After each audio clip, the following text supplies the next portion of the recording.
Welcome to our final Inter-Universities Interface Debate here at WBS Auditorium, courtesy of Center for Constitutional Governance. It's been a journey of 2 years. We did close to 26 universities, if my math is not wrong, and we are down the last 5.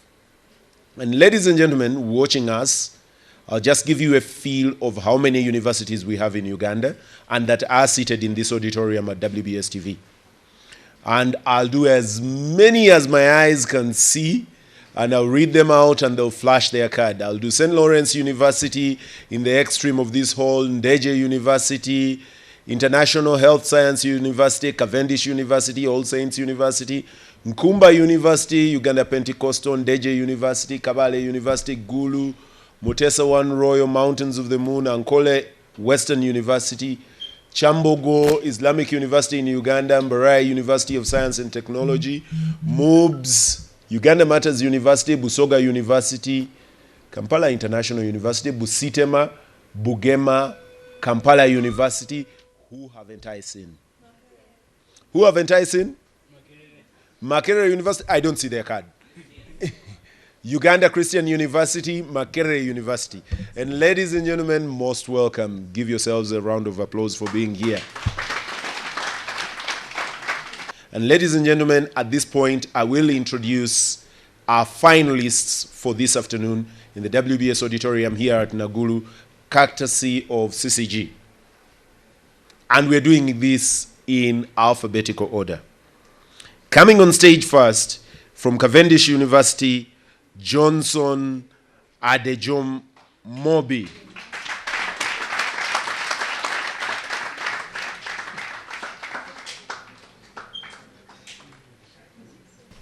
Coming next from Kampala University is Ojok Michael.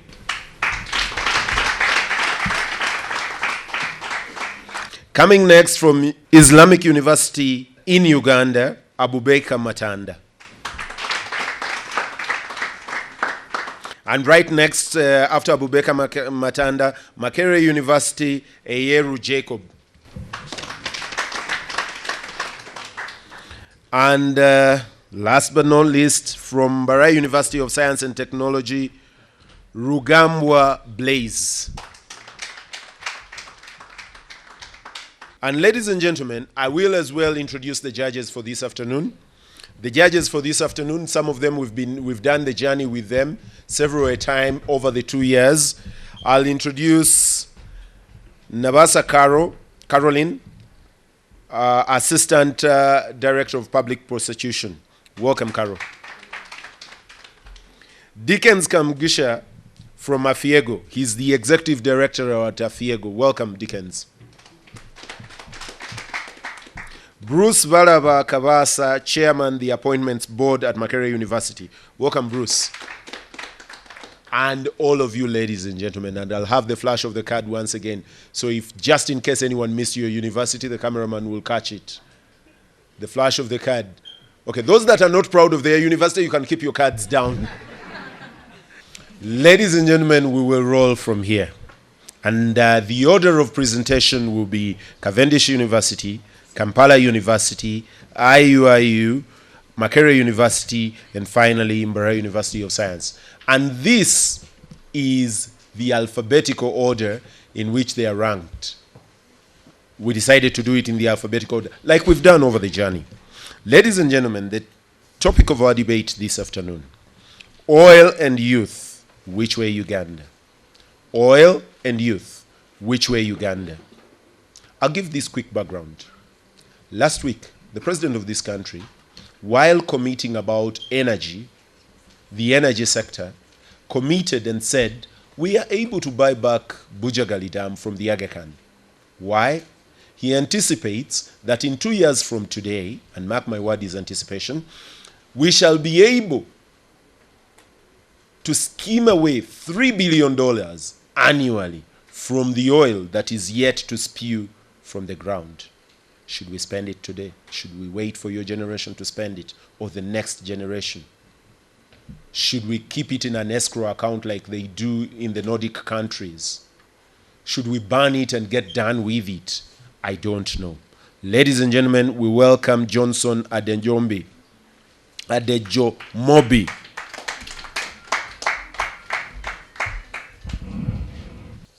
My name is Adejomobi Johnson from Cavendish University, and I am standing here in the capacity to speak on the topic before us today, which is very, very, very, very important, not just for now, but for the future, and which is oil and the youths. Which way, Uganda?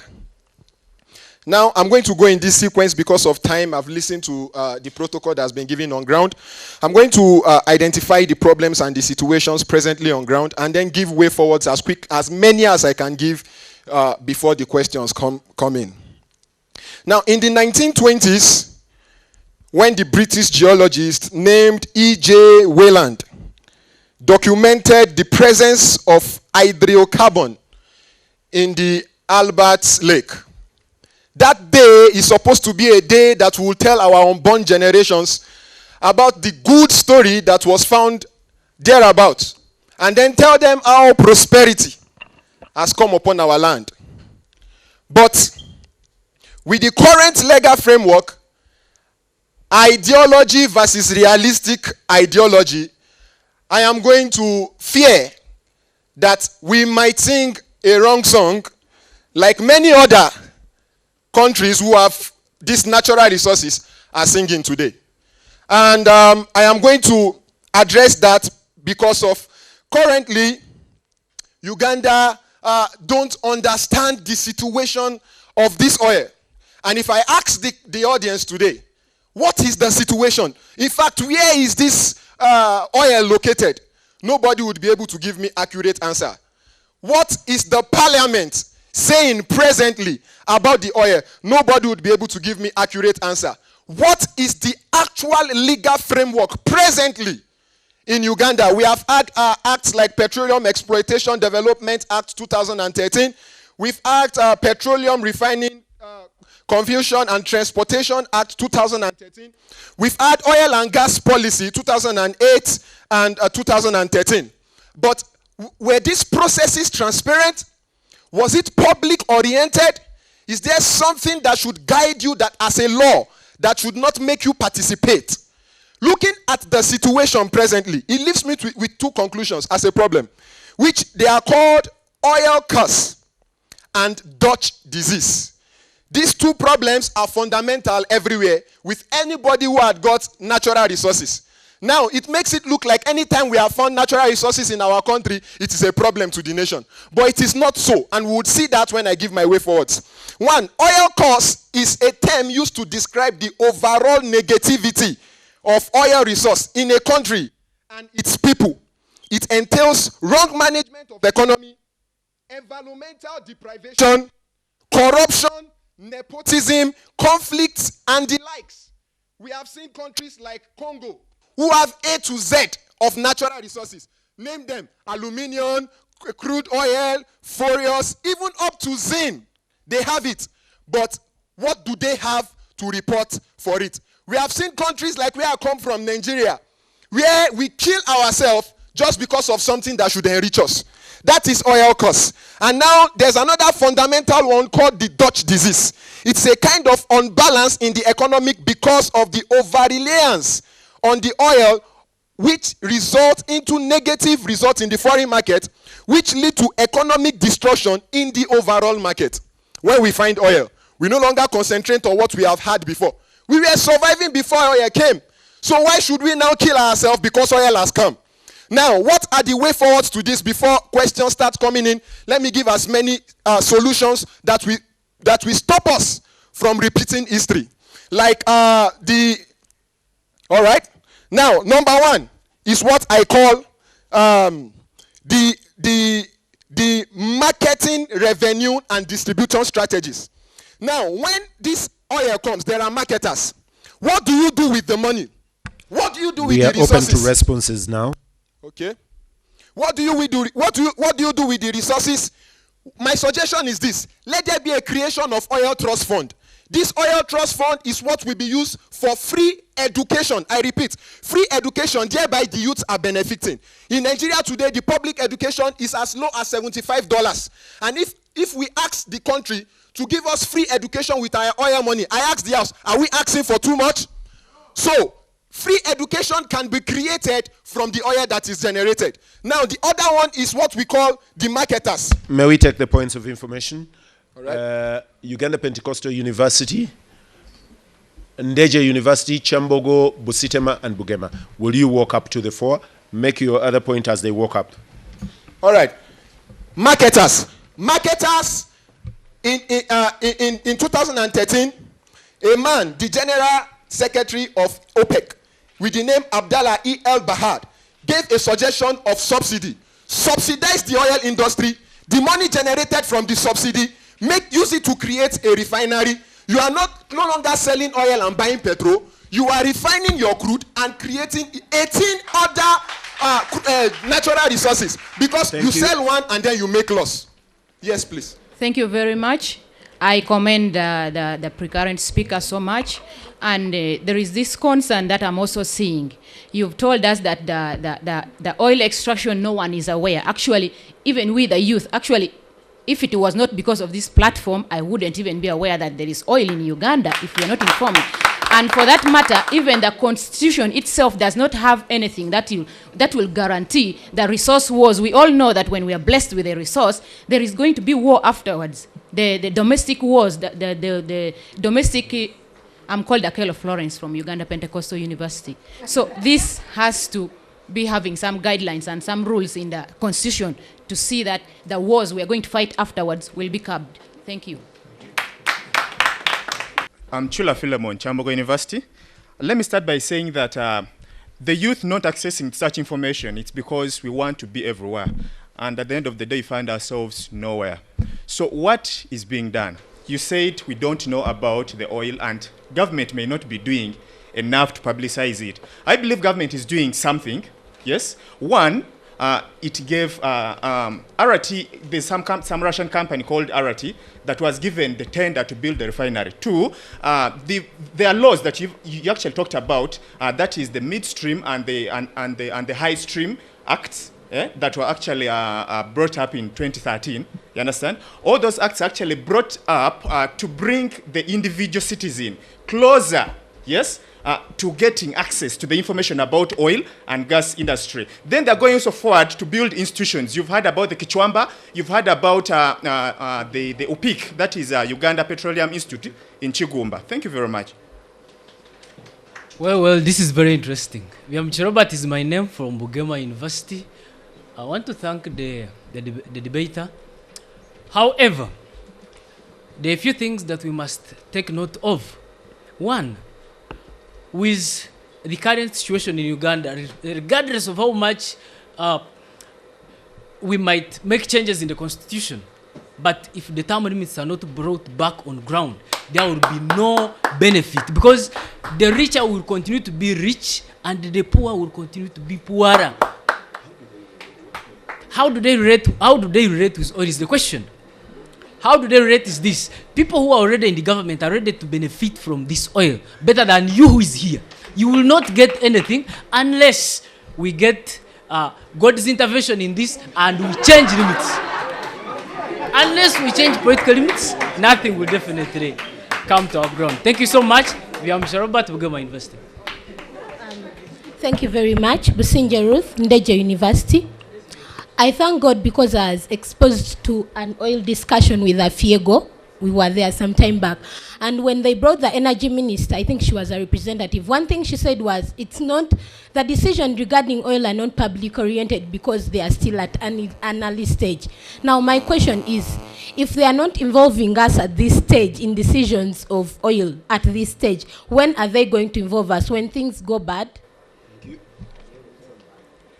Thank you very much. Good afternoon to you all. I'm Tugumedan from Busitema University. Yeah, for me, my concern is, he's talking about the oil cars, but I'm not seeing where the oil cars is coming from because we have not yet started exploration of the oil. Thank you. The person who has talked about the legal framework presently, my brother who talked about the legal framework, without check and balance in any government, you would always find problem. The only thing functioning in the legal framework that has been established for now is the policy. And if you are not checking it with the current laws, there would be a problem. And this is the suggestion for that. Let the parliament constitute committees. Let these committees demand results, reports constantly. If not, they will do anything they want to do from the policy making. And then in the parliament, it would be anything. And then on the issue of corruption and Dutch disease, you can't see it now. My brother who asked that question, I am from Nigeria. When we started seeing it, oil was found in 1953. We started seeing it when the Niger Delta boys took arms. The place where Nigeria is getting enriched is the most underdeveloped place. The people that are from, I jotted down their names, permit me to call it, from Masindi, from Kibali, from Mohem, the place where the oil is situated. They have to create an environmental deprivation before time. If not, amnesty, look, it is easier to stop them, to prevent amnesty than to provide amnesty. It is cheaper for you to provide a good environment for them, since quick pit platuto solo sidit is no longer applicable. So now you have to provide, and the Queen Elizabeth Park is also close to that place. You must provide an option. If not, people will take laws into their own hands. Finally, on the issue of my brother who said that they are not seeing Dutch disease. In 1970s, in the Netherlands, they were not also planning for it. Suddenly, they abandoned everything because they have seen oil. And before they knew it, their economy dropped. Thank you. Woefully. So Thank you please, very much, you must Johnson. tackle it. Thank you. Thank you very much, Johnson. Give him a round of applause. He opens the debate on a very high note. I don't know about good one. I'm leaving that to the judges. And ladies and gentlemen, we'll ask the next debater on stage, Ojok Michael from Kampala University. Thank you, ladies and gentlemen. My name is Ojok Michael. Today we are discussing oil and the youth, which way Uganda. First of all, Uganda has commercially viable oil deposits in the Albertine Graben, a reserve estimated at 3.5 million barrels of oil equivalent. This oil was discovered in Uganda in 2006. More oil are expected to be discovered as continuous exploration continues in the other potential areas. There are licensed companies. These are Tullow Oil, Neptune Petroleum, and Dominion Petroleum. The Albertine Graben is subdivided into 10 exploration areas and 5 active production sharing agreements. Uganda has a number of laws that are governing this oil. First of all, the Constitution of the Republic of Uganda, the Access to Information Act, Petroleum Exploration and Production Act of 1985, the National Oil and Gas Policy for Uganda 2008, Public Finance Act, the Oil and Gas Policy, among the rest. Given Uganda's population, which is majority youth, with a very high unemployment ratio of 76% and a very high underemployment rate, in every 83 out of 100 Ugandans between the age of 15 and 24 are unable to find what they can do. 75% of the country's population is below 30 years. So I find this topic very relevant when we are discussing oil and youth, which way Uganda, because one, oil in Uganda has the capacity to propel us into economic growth, to provide employment opportunity, technological transfer, and generate revenues for investment. What are the problems that we face today in Uganda?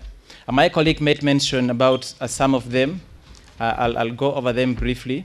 The production sharing agreements, there's a lot of secrecy that is involved in the oil industry of Uganda. In the production sharing agreements, how contracts are awarded to companies that partake in the share. Dispute settlements in this case There is no court in Uganda that can arbitrate in case there is any disagreement about the oil in Uganda. It's only the International Center for Settlement of Investment Disputes which can help in case of anything. Uganda has lost a lot of taxpayers' money in settling oil disputes. We are all very well aware of a case that the Attorney General went to London where the country took heritage oil, and a lot of money was spent, taxpayers' money. What if this money, the settlement was done in Uganda? This undermines our sovereignty as a nation, first of all, and our courts. There are security concerns that are involved in oil discovery in Uganda. In the Albertine Graben, it's reported that by 6 p.m., nobody is allowed around the area. It's protected by the SFC brigade. The people living in that area, in the process of exploration and discovery, journalists were invited, but when you go to the region, journalists are barred from covering certain things that are going on. Ugandans youth are only involved in pumping the oil. If you go to all the petrol stations all over the nation, you find people between the ages of 15 and 35 actively involved in pumping oil. The very few who are privileged to drive in that age category can drive. That means they're spending their money. The debate of oil must be beyond the politics of the present and look to the long run. That also takes me to the oil cost that has been talked about. We all know, out of the secrecy, the corruption that we are faced with, it's very tedious to even access information about oil. Ways forward. We would like to see strict laws put in place to govern the sector against mismanagement and corruption. In Uganda, a couple of times ago, they were talking about how to handle corrupt officials, where a proposal was made that if any public official or citizen of Uganda has been found to engage in the act of corruption, their properties and resources have to be attached. And this is one of the things that I would like to see enforced. Companies licensed to deal in petroleum sector should be regulated by our parliament. The income realized to be used for national interest equitably, regardless of where one comes from. An oil sector without the multiplier effect that translates into employment to the youth will simply widen the inequality gap in this nation. Information. Thank you. On two issues on your way forward. First, we need to have regulations, and then secondly, we need to have strict laws. I would like to understand, what do you mean by strict laws? Are we short of those? And then in terms of regulation, you started very well by telling us all the policies and the regulations that govern this industry. So which new regulations are you talking about? Thank you. Once again, I'm Bwenje Deusdedith from Bishop Stuart University, a student of law. With all due respect to the panel of judges and everyone here, this debate has been ongoing for the last 6 months. And almost everything that they are saying has been said. It is everywhere on the internet. We need new things. We need them to tell us how to implement whatever they said. We don't want them to tell us what Parliament should do or what the President should do. What should they do themselves, we as the youth? Because as long as we rate this cocoon of generals who think that every bar of oil belongs to them, so we should not read the oil cast in isolation of the NRA cast. These generals who think that we are their property and they can ride on our backs for as long as they want, they should propose regime change now. Not any other thing. We want change now. Thank you so much. Thank you very much. My name is Sempa Henry from Uganda Matters University. Now, my concern is on the policies. We are here today to discuss the way forward in terms of the youth, and I mean the youth in regards with the oil in Uganda. Now, I would like to seek our discussant to give us the best way you think we can involve the youths in policy making in order to ensure that the youths I mean in policy making of oil, in order to ensure that the youths can also be taken account of. Thank you very much. Thank you very much. I still stand Chibumba Andrew. Basically, for me, I would find this point of argument not having the word youth in particular, but Ugandans. Because as you're helping other people, you understand that even the youths will come into play. Recently, I was invited to attend one Afiego meeting. And one point of contention is, I urge these people that if we continue having these excess meetings, not execution, and if we think that it's only the youths that are going to fight for this, we will have shot ourselves in the foot. Let us use Ugandans to benefit from this, and as youths are Ugandans, we shall directly benefit. But if you only and only advocate for the youths in particular, we shall not benefit anything, because the youths do not constitute the whole population of this country. I rest my case. Thank you. I'm Michael Msoke from Kumba University. Mr. Speaker, sir, I would like to inform you that in 2013 and December 2014, the Parliament of Uganda passed a bill about petroleum and oil. Another thing that I would like to inform you about is now, in Uganda today, we have scholarships and loan scheme of about science in the universities. For example, in Kumba University, we have a course about petroleum.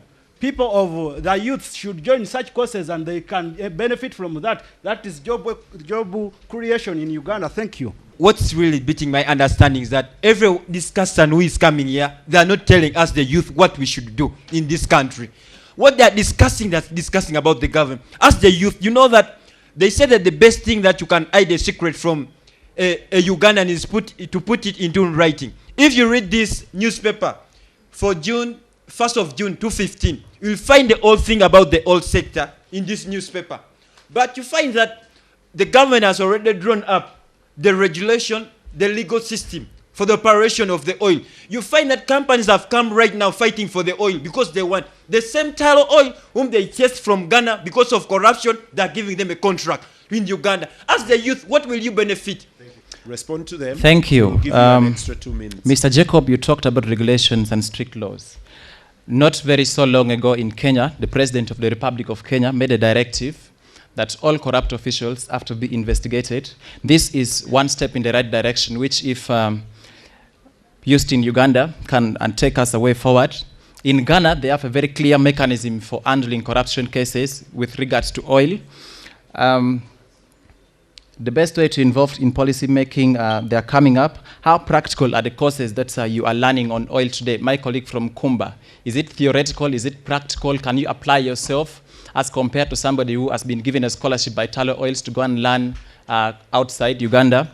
Let me say practical things that a young person in Uganda can benefit from the oil. But before I say that, there's an international tax planning which leads to best erosion and profits shifting.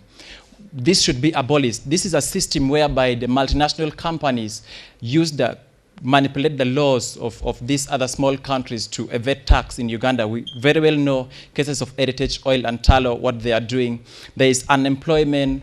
Not so very long ago, again, Talo Oil puts out so many workers in their company. This leads to unemployment of people in Uganda. Yesterday, but one, it was on Urban TV, where the youth that live in the Albertine Graben were saying people from all over Uganda have migrated into their area and doing the mega job that they're supposed to be doing. There are border borders that have migrated into that area. There are those who are making chapatis. Everybody is looking at that area, and even those who are living only in that area cannot find jobs for themselves. As young people, we should apply ourselves and demand for accountability. 2016 is near. Before the 2011 election, the politicians made a citizens' manifesto. You should hold your representative in parliament, whoever represents you in your district, accountable. How have they fulfilled what we agreed upon with them? And this is the time to not let them go back to parliament. I'm winding up. Young people should improve their information and tactical skills so as to be of value to the oil revolution with the needed knowledge and skills. Without this, there is no way we can ever succeed in this oil industry as young people. And finally, you should improve your networking capabilities. I have to cut you off at that. Thank you so much. I say all this for God and my country. Thank you very much. I think he deserves a better applause.